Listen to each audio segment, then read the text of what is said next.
Teresa Avila TV Sorowajan Baru. Breaking News, Renungan Katolik hari ini, Minggu, 15 Desember 2024, hidup dalam pertobatan dan berbagi kasih. Inilah Injil Suci menurut Lukas bab 3 ayat 10-18, orang banyak bertanya kepadanya, jika demikian, apakah yang harus kami perbuat? Jawabnya, barang siapa mempunyai 2 helai baju, hendaklah ia membaginya dengan yang tidak punya, dan barang siapa mempunyai makanan, hendaklah ia berbuat juga demikian. Ada datang juga pemungut-pemungut cukai untuk dibaptis dan mereka bertanya kepadanya, Guru, apakah yang harus kami perbuat? Jawabnya, jangan menagih lebih banyak daripada yang telah ditentukan bagimu. Dan prajurit-prajurit bertanya juga kepadanya, dan kami, apakah yang harus kami perbuat? Jawab Yohanes kepada mereka, jangan merampas dan jangan memeras dan cukupkanlah dirimu dengan gajimu. Tetapi karena orang banyak sedang menanti dan berharap, dan semuanya bertanya dalam hatinya tentang Yohanes, kalau-kalau ia adalah Mesias. Yohanes menjawab dan berkata kepada semua orang itu, aku membaptis kamu dengan air, tetapi ia yang lebih berkuasa daripada aku akan datang dan membuka tali kasutnya pun aku tidak layak. Ia akan membaptis kamu dengan Roh Kudus dan dengan api.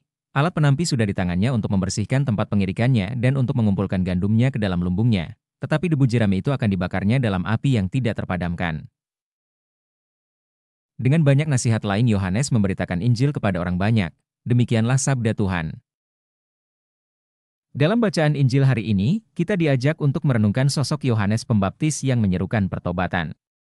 Ajakannya bukan hanya sekadar kata-kata, melainkan panggilan untuk mengubah hidup secara radikal. Yohanes mengajak kita untuk berbuah sesuai dengan pertobatan kita. Pertanyaannya kemudian, bagaimana kita dapat hidup dalam pertobatan yang sejati dan bagaimana kasih menjadi buah dari pertobatan itu? Memahami pertobatan bukanlah sekadar penyesalan atas dosa yang telah dilakukan, tetapi jauh lebih dari itu. Pertobatan adalah perubahan hati yang mendalam, sebuah keputusan untuk berbalik dari jalan yang salah dan kembali kepada Allah. Yohanes Pembaptis memberikan contoh nyata tentang pertobatan.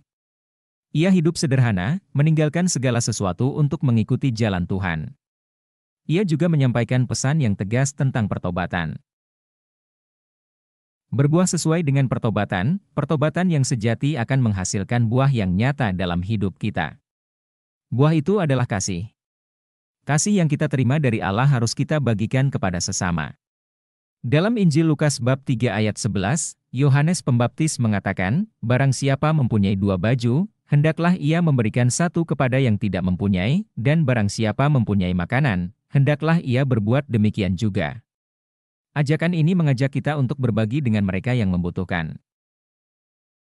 Yesus, puncak pertobatan dan kasih. Puncak dari pertobatan adalah Yesus Kristus. Baptisan Yesus di Sungai Yordan menandai dimulainya karya penyelamatannya. Yesus datang bukan untuk menghakimi, tetapi untuk menyelamatkan. Ia mengajarkan kita tentang kasih yang sempurna, kasih yang tidak mengenal batas. Poin-poin refleksi. 1. Introspeksi diri, luangkan waktu untuk merenungkan tindakan kita. Apakah kita hidup sesuai dengan ajaran Kristus? 2.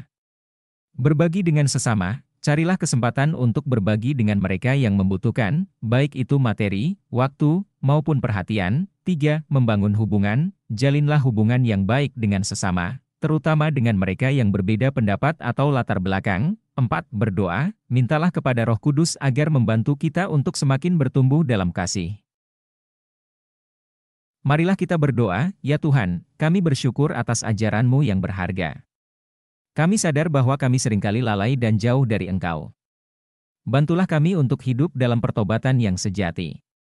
Berikanlah kami keberanian untuk mengubah hidup kami dan menjadi saksi kasih-Mu bagi dunia. Amin. Thank you for watching. Join dan subscribe Instagram, Facebook dan YouTube Revival One.